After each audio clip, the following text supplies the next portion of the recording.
recording. All right. Because some of the presentations have been of a very, very high standard, and we felt it was unfair for students to put so much effort into their presentations and not receive any credit for it. So the lecturers agreed to actually grade the presentations. And I'm telling you, there would have been quite a few A's in those presentations.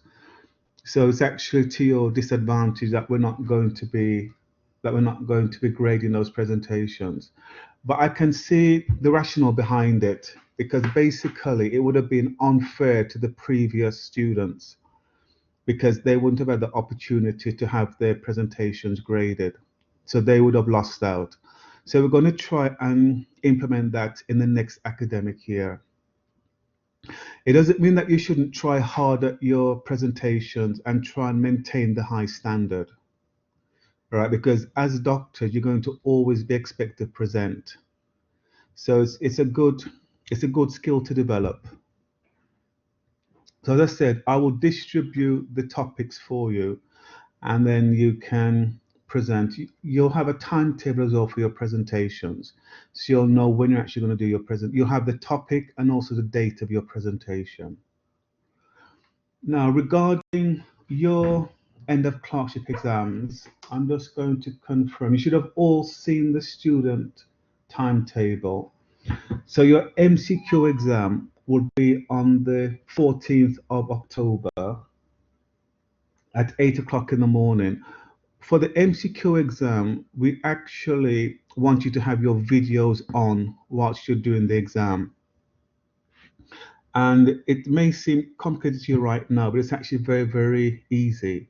And we normally have at least an 80% compliance with this request. We still have some students who, no matter what you say to them, they still decide to either turn off their camera or alter the angle of the camera so you can't see the student. Now we've made this aware to the Dean's office that we want our exams to be proctored, and we're requesting that the students keep their cameras on during the exam. And we actually note down the names of the students who switch off their cameras or who have their angle of the camera altered so that we can't actually see the student. So we document the names of those students that do that. We feel that if you're doing an exam, if this were normal times, you would have to do your exam in the computer room and you would be observed doing that MCQ exam. Now, just because we've gone to online teach doesn't mean that we should forget about the standards in the past. And to proctor this exam is quite easy. We have the technology right now to make the exams, we can actually watch you do the exams very, very easily. So for the MCQ exam, we will send out a Blackboard Collaborate link, and there'll be about 4 of you in the group. So you find which group you've been assigned to, and you click on that Blackboard Collaborate link. Then you enable your video.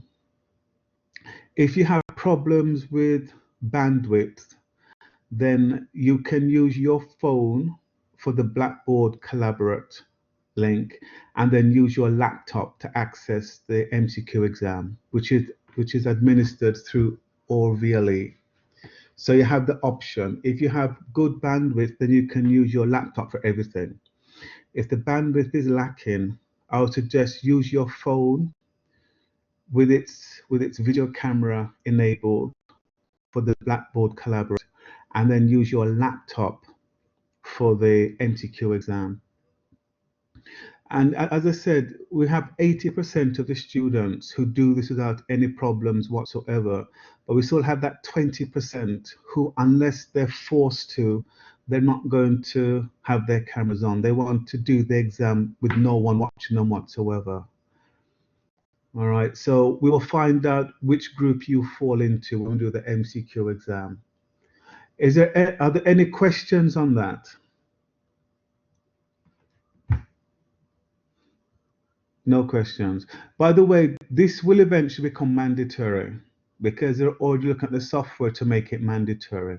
So for those who want to switch off their cameras and do the exam, with no one watching them, there'll soon become a time when you will not be able to do that. And if you're doing your postgraduate exams and switch off your camera, you're going to get a zero for that MCQ exam.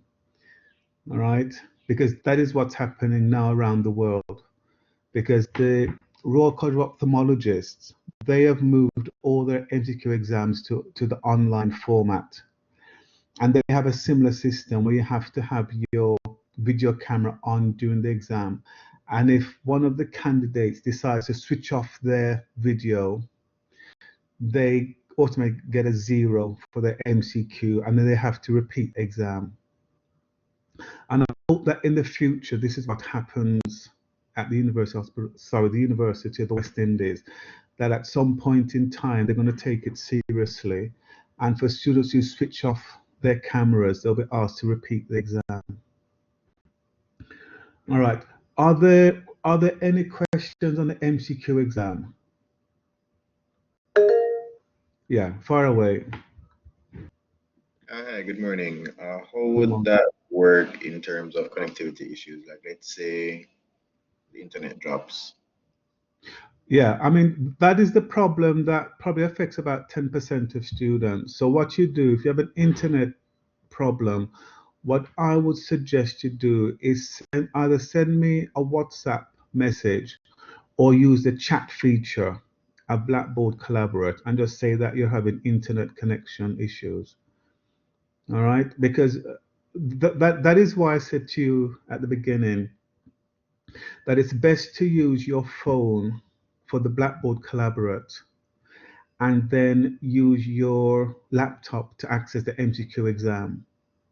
So if there's any problems with connectivity, your phone will switch off, or you won't see the video signal from your phone, and you can still do the exam quite easily. All right, but 80% of students don't seem to have a problem with the internet. But as I said, it's something that we understand. So don't worry about that. If it's a genuine internet problem, it won't be an issue whatsoever. Are there any other questions? Well, I'll follow up to that one. Yeah. All right. So when I was on path and I don't remember which one, but both times JPS cut off the light. And what I usually do, I have a plan on my phone as a backup just in case something Your that happens. data plan. Yeah. But in that situation, if I can't run both the camera and the Well then, doorbell at the same time on the well then, just do your MCQ exam, and then just send me a message afterwards, or just tell me that you had a problem. We understand these things, and we're actually trying to work with the students. All right, but we just want to implement proctoring of the MCQ exam. It's something that all the lecturers want to implement. So even though not all students will be able to do this, we still want you to try. And when you go and do your postgrad exams, especially do them in the UK, they're gonna want to watch you doing your exams, right? They're not going to want you to be doing your exams and have the video off and just doing your exams. That's not the way the real world operates. All right. People assume that you're not that if you don't have your camera, if you're requested to have your camera on and your camera is switched off, there's a reason why you're switching off your camera. So you have to tell them that have an internet problem or whatever. But people expect you to have your cameras on. And you have to have your camera on anyhow because you have to see your ID. So the exam actually starts at 8 o'clock in the morning, and you have to log into the Blackboard Collaborate. You have to have your ID ready, and then I just check your IDs. Okay. And after that, then you can go and do your exam through OVLE. And it's very simple. You just leave the camera on and just open up a new tab, log into OVLE and just do your exam. All right, it's as simple as that. It's one of the easiest things I've ever come across. All right. Are there any other questions?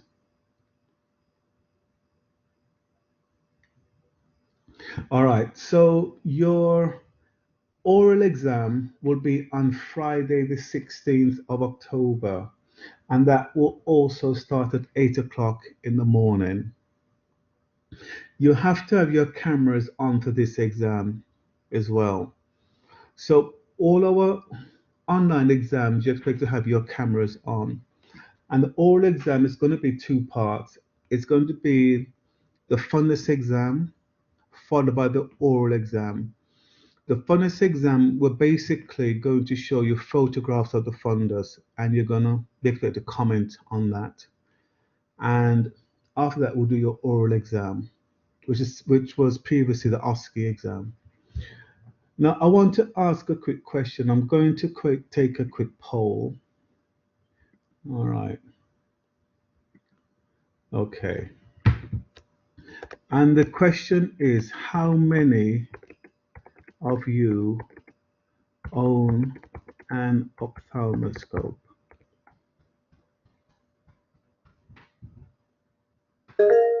All right. So that is the question. Carol, what's your question? No, sorry, sir. I was indicating that I owned one. Apologies. Okay, what tick yes then if you own one. Tick yes.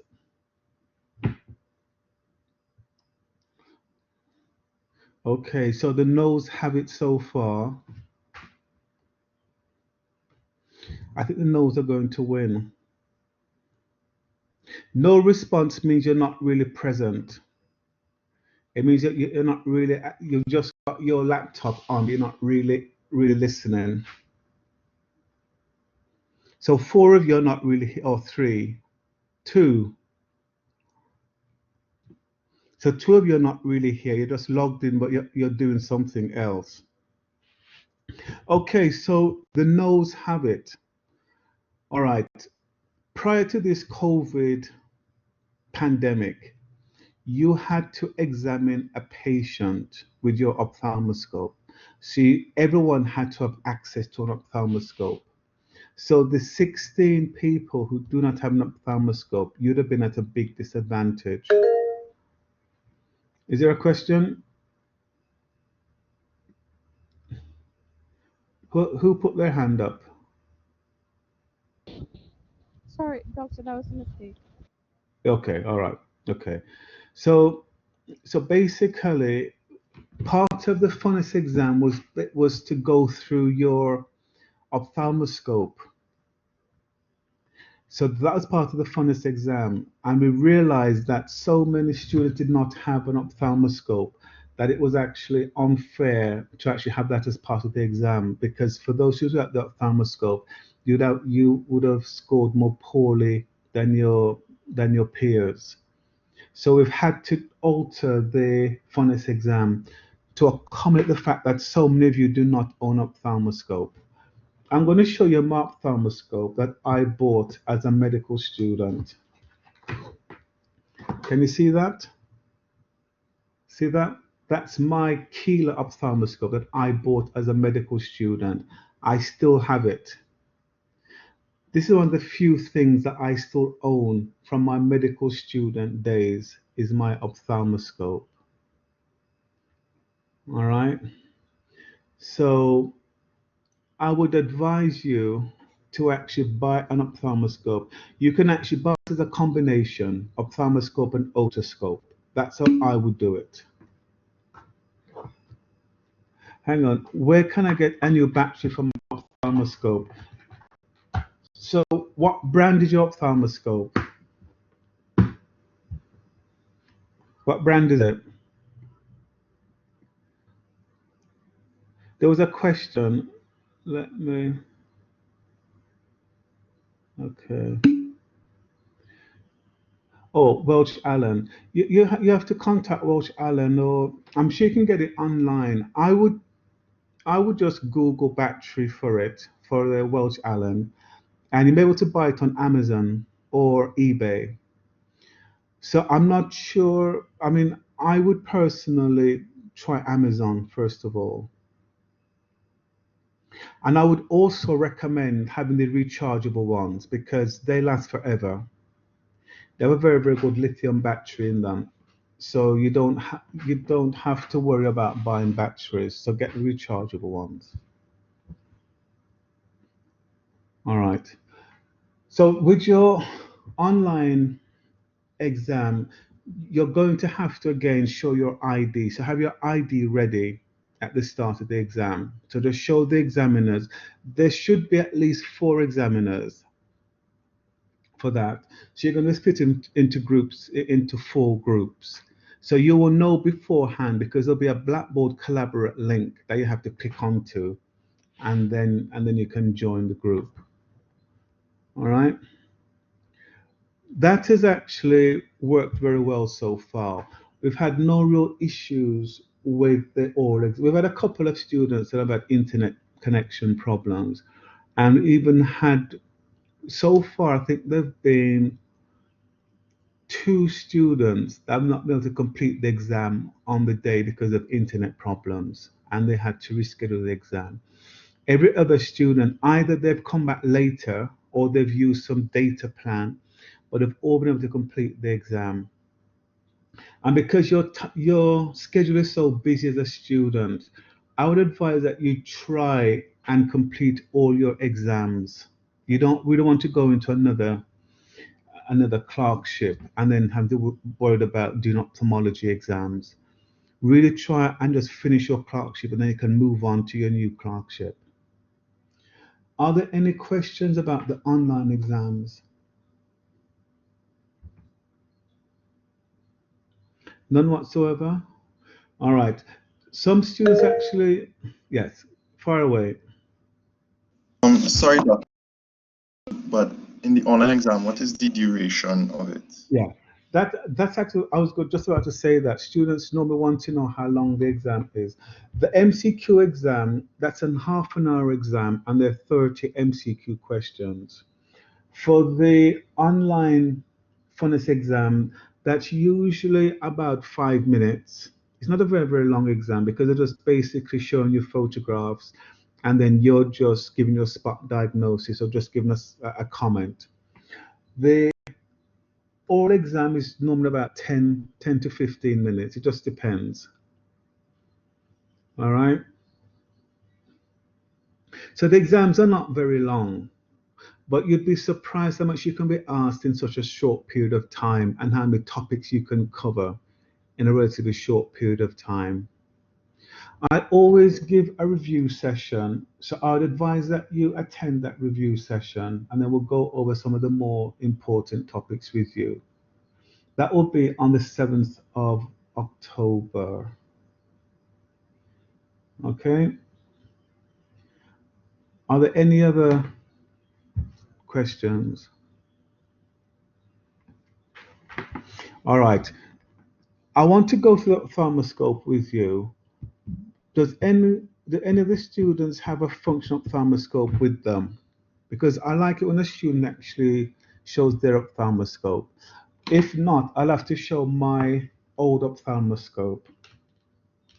Do any students have an ophthalmoscope and a good video? My video is not very good. It's very, very dark. So nobody can ever see my ophthalmoscope. Is anyone brave enough to put their video on, and then we can go through the ophthalmoscope with them? It must be functioning. And don't worry, it's not graded. You don't get a grade. Anyone going to volunteer? No one's going to volunteer, not one of you. All right, okay. Who's the group leader again? Do we have a group leader?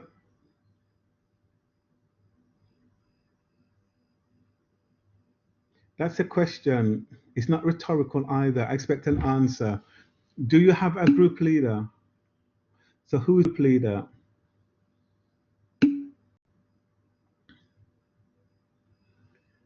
Is it Marie Kazai? Is that the group leader?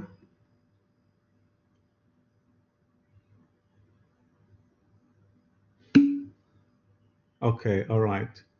Okay, all right. Okay, good. At least I know who the group leader is. That's good. All right. So let me show my ophthalmoscope. As I said, the reason I don't like showing mine is because I need to basically get a webcam because the one that comes with my laptop is useless. All right. Can you see the ophthalmoscope? It's not. Can you see it? Either yes or no. All right, good. So you can see it. Great. So let's talk about the anatomy of the ophthalmoscope. All right. So this is the head of the ophthalmoscope. That is the neck, and this is the handle. Okay. You have a rheostat built into the handle, which gives you light of varying intensity. Does anybody know why you want light of varying intensity? Why is that important?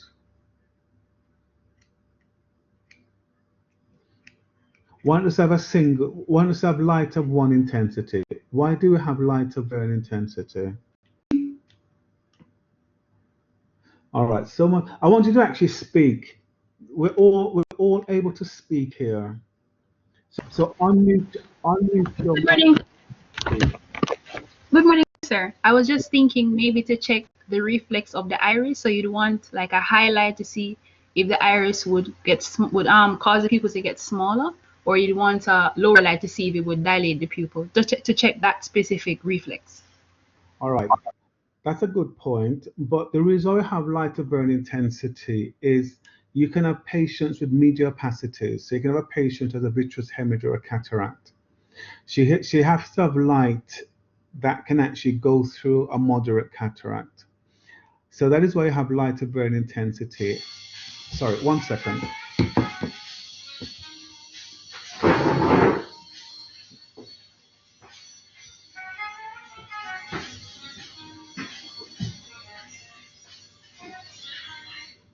Hello.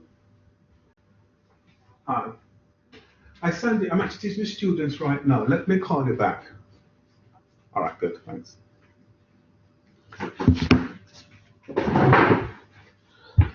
All right, sorry about that.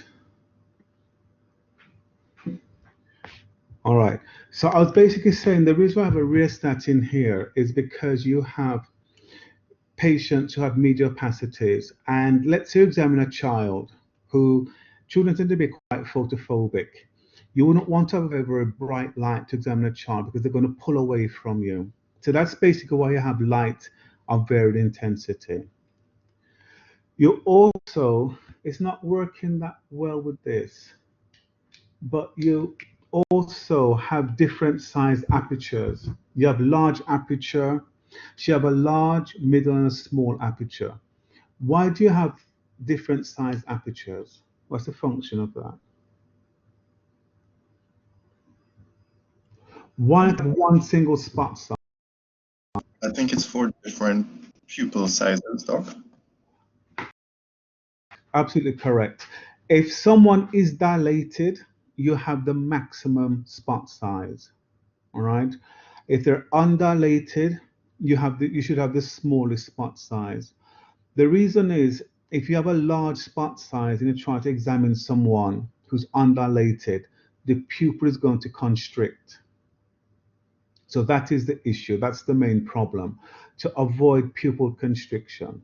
So if someone is dilated, you go for the largest spot size. And the rationale behind that is just imagine someone was in your back garden in the middle of the night. If you were trying to find that person, you'd actually want the largest spot size possible so you can cover the largest area of the garden in one single sweep. So that's the advantage of having a large aperture or a large spot size. You can examine more of the retina. All right. So you can just have a sweep and examine more of the retina as opposed to having a smaller spot size. All right. We also have a circle with crosshairs and some graticules on there. The function of that is to localize lesions. It's not used to measure the size of lesions, because as you go closer to the patient, the scales are going to come together. As you pull away from the patient, they're going to separate. So they're not useful for measuring the size of anything. It's just useful for localizing lesions. So let's say, for example, someone had a pigmented lesion that was located supratemporal. You would put the center, you put the circle over the optic disc, and then you would comment as to the location of the lesion, and the next person examining you would be able to localize the lesion or locate the lesion quite easily. So that's the function of the crosshairs. Just remember, it's not to measure, it does not accurately measure.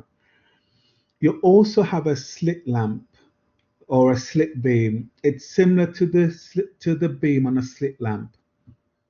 So what it is a line of light. And as I said, unfortunately, I can't project this on the wall because my webcam is too poor. So you have a linear light beam, and the function of that is to estimate the depth of the anterior chamber. So when you shine that slit beam onto the eye, part of the beam reflects off the cornea, and the rest of the beam reflects off the iris and the lens of the eye. So you're going to have two beams being reflected from the eye. The separation of those two beams gives an estimate as to the depth of the anterior chamber. So if someone came in with acute angle closure glaucoma and you use this, you would see the two lines be very, very close together. If someone came in with open angle glaucoma or who was normal, the two beams will be separated by about 2 millimeters. All right. So that is the purpose of the slit beam.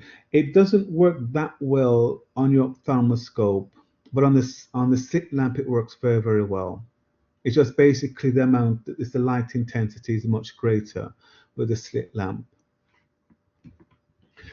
All right. So you also have a blue filter. What's the purpose of that blue filter? So you can actually convert the white light to a blue light. Does anyone know the function of that blue light? Why would you want to illuminate the eye with a blue light? All right. Has anybody heard of the drug fluorescein? Have you heard of fluorescein? Nobody's heard of fluorescein. No, fluorescein the dye. All right, fluorescein is a drop that we actually administer to the eye, and basically, when you shine blue light onto fluorescein, it emits green light. That is fluorescence. Fluorescence is basically you shine light of one wavelength onto the atom, and the atom emits light of a different wavelength. So with fluorescein, you shine blue light on, and it emits green light. So fluorescein has an affinity for areas of denuded epithelium. So if you have someone with a corneal ulcer or corneal abrasion, the fluorescein is actually going to stick to the areas that has lost its epithelium. So the fluorescein dye is used to identify corneal epithelial abrasions or corneal epithelial ulcers. So that is the function of the blue of the cobalt blue filter, is to identify corneal abrasions or corneal ulcers. So that is why you have the blue cobalt filter. We also have a green filter. What's the purpose of the green filter? Why would you want to illuminate the eye with green light? Does anybody know? Why do you want to shine green light onto the eye? All right. If you add red to green, what color do you get?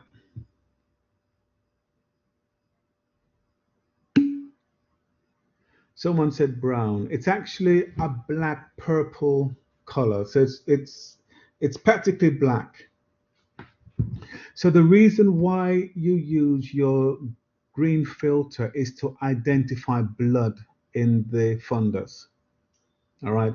So when you shine your green light onto the fundus, everything that is red is going to appear almost black. So it's used to identify new vessels and hemorrhages and collateral vessels.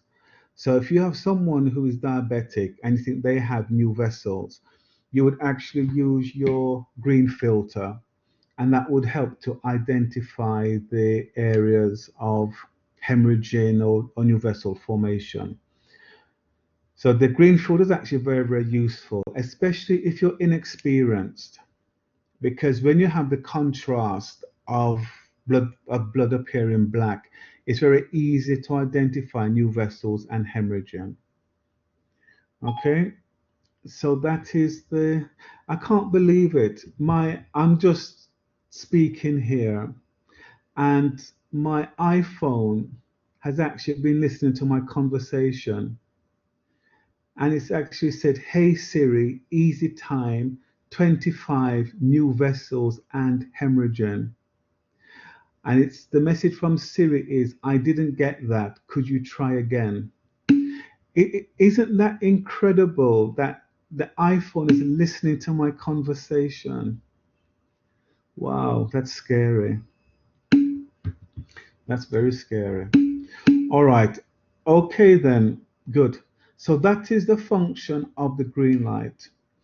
I think those are the basic functions of the ophthalmoscope so far. The only other important thing is the lenses that you'll see. When you switch it on, you're going to see, you're going to have a dial. And as you move that dial, you have different numbers appearing.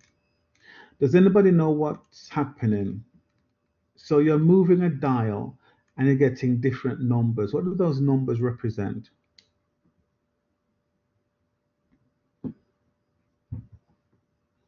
Anybody? It's linked to refraction. Those numbers represent lenses of varying powers, and each number corresponds to the power of that lens in diopters. And you have two sets of colors. With my old Keeler, it was actually black and red. And the red lens was a concave lens, and the black lens was a convex lens. So if you knew if you knew your refractive power, you could put in the spherical equivalent. Let's say you were -4. That was your prescription. You could dial in -4 on your ophthalmoscope and then go and examine the patient. And then when you're trying to focus on the patient's retina, you still have to move the dial, because in order to focus on the retina, you have to neutralize your refractive error plus the patient's refractive error. So it's not only your refractive, in order to focus on the retina, it's not only your refractive error that's important, it's also the patient's refractive error. So when you put in your refractive error, you're still going to have to move the dial to focus accurately on the retina. And you have to remember that the eye is a sphere. So different parts of the retina are going to be further away from you. The optic disc and the macula, they're going to be the most posterior. And then the blood vessels are actually going to come towards you. So when you first look into the fundus, when you identify a blood vessel, and as you trace that vessel back towards the optic disc, you're going to have to focus deeper into the eye, because the optic disc is further away from you. So that's the function of the dials. And as I said, there's plus and minus. So if you know your refractive error, just put in your refractive error.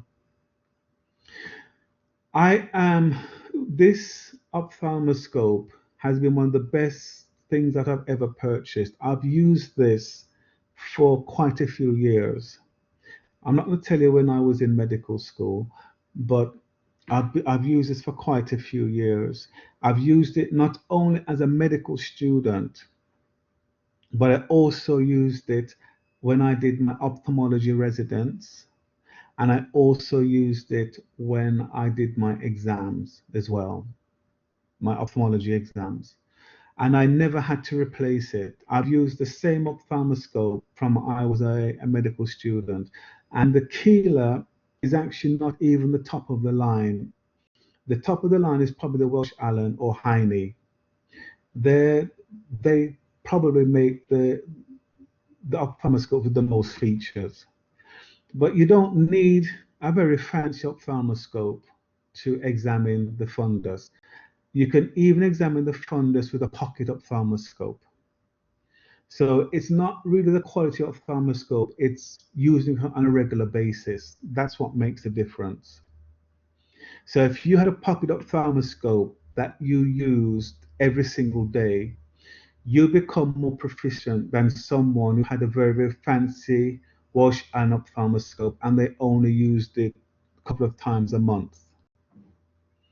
So just remember that it's not really even though I think Welsh Allen and the Heine are the best ophthalmoscopes, it doesn't make any difference because if you know how to use ophthalmoscope, you're going to see everything that someone is going to see as a Welsh Allen ophthalmoscope.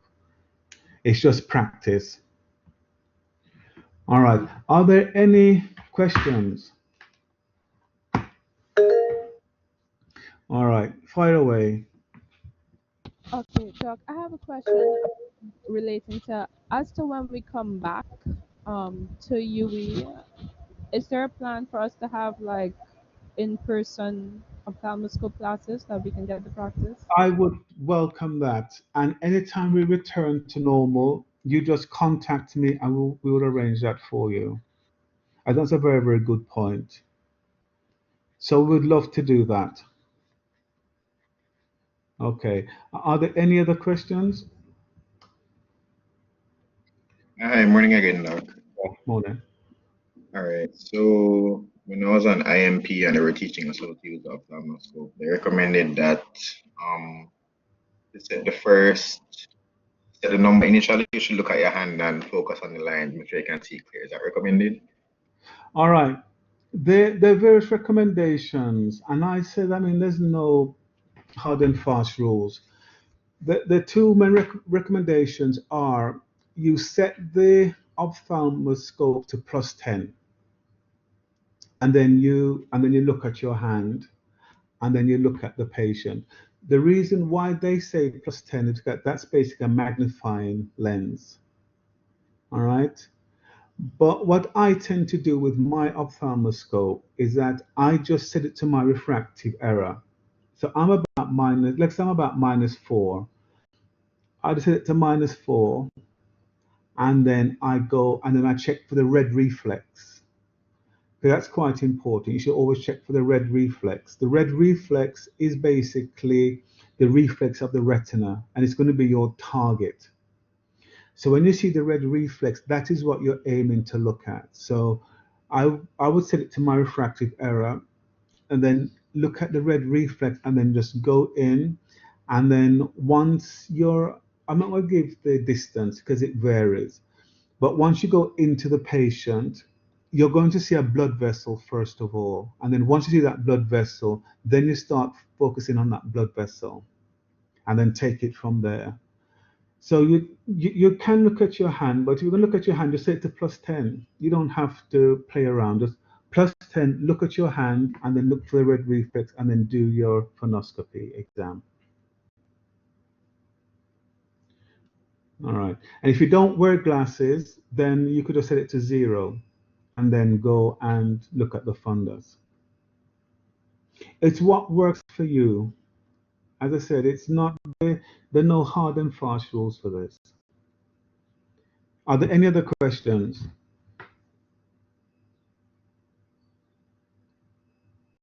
Okay, then, if there are no other questions, I'm going to end this session. I'm going to do my painful red eye. It's going to be next week. Let me just confirm. It should be next week. Yeah, it's going to be on the 1st of October in the afternoon. That's when I'll cover the painful red eye. And that's good for me as well because there's an overlap with conjunctivitis and uveitis and also autoimmune disease of the eye.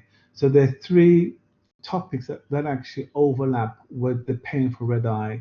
So I can omit those from my lecture and then focus on the other things that you will not have covered.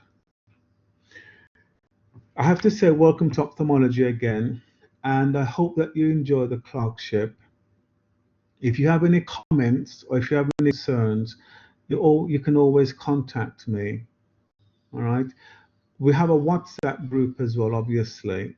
So if you have any general concerns, you can just send a WhatsApp message and I'll actually reply. Good luck in the clerkship. I'm sorry that we can't meet in person.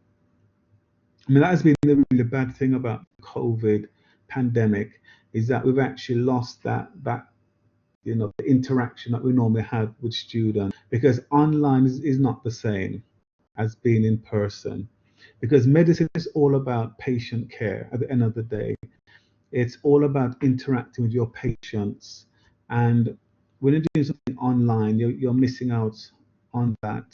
But this is not going to be forever. It's a temporary thing, but we just have to cope with it and still maximize our teaching. So the knowledge should always be there.